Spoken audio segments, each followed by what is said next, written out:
Everyone, Telangana ఎండోమెంట్కి prepare అవుతున్నా? అయితే శ్రీమద్ భాగవతంలో ఎన్ని స్కందాలు ఉంటాయి మీకు తెలుసా? తెలిస్తే కామెంట్ చేయండి. మొత్తం మనకి 12 స్కందాలు ఉంటాయి. ఏంటవి? ప్రథమ స్కందం, ద్వితీయ స్కందం, తృతీయ స్కందం, చతుర్థ స్కందం, పంచమ స్కందం, షష్టమ స్కందం, సప్తమ స్కందం, అష్టమ స్కందం, నవమ స్కందం, దశమ స్కందం అండ్ ఏకాదశ స్కందం అండ్ ద్వాదశ స్కందం. మొత్తం ఇలా మనకి 12 స్కందాలు ఉంటాయి. మరి ఒక్కొక్క స్కందాన్ని సింగిల్ లైన్లో తెలుసుకుందామా?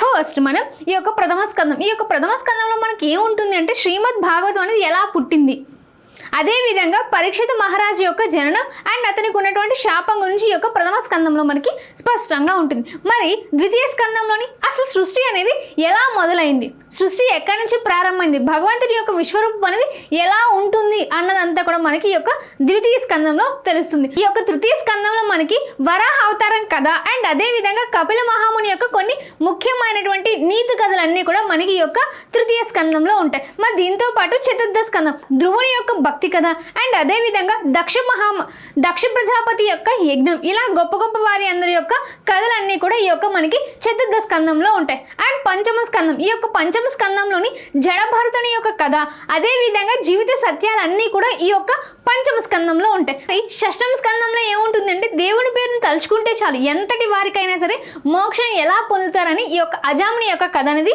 ఈ యొక్క షష్టమ స్కందంలో ఉంటుంది. మరి సప్తమ స్కందంలో ఏముంటుందంటే మనందరికీ తెలుసు భక్త ప్రహ్లాద్. ఈ యొక్క భక్త ప్రహ్లాదుడు అచంచలమైనటువంటి భక్తికి అండ్ అదే విధంగా నరసింహస్వామి యొక్క అవతారం అనేది ఇందులో మనకి తెలుస్తుంది. అండ్ దాంతోపాటు అష్టమ స్కందం, ఈ యొక్క అష్టమ స్కందంలోని ఆపదలో ఉన్నప్పుడు మనం భగవంతుడు మనల్ని ఎలా ఆదుకుంటాడో అంటే గజేంద్ర మోక్షం అనేది మనకి ఇందులో చూపిస్తుంది. అదే విధంగా సముద్ర మదనం కూడా ఇందులోనే వస్తుంది. ఇవన్నీ మనకి ఫస్ట్ తెలియాలి అంటే మనం మహాభారతం పైన పూర్తి అవగాహన అనేది ఉండాలి. అండ్ నవమ స్కందం, ఈ యొక్క నవమ స్కందంలోని శ్రీరాముడు వంటి గొప్ప రాజు ఎలా పుట్టాడు అండ్ ఇందులోని సూర్య చంద్ర వంశాల యొక్క చరిత్ర కూడా ఈ యొక్క నవమ స్కందంలో ఉంటాయి. మరి దశమ స్కందంలో ఏముంటుంది? దశమ స్కందంలోని మనందరికీ ఇష్టమైనటువంటి శ్రీకృష్ణుడి యొక్క బాలకృష్ణుని యొక్క అల్లరి చేష్టలు లీలలు అవన్నీ కూడా మనకి ఈ యొక్క దశమ స్కందంలో ఉంటాయి. మరి ఏకాదశ స్కందంలో ఏముంటాయంటే శ్రీకృష్ణుడు తన శిష్యుడైనటువంటి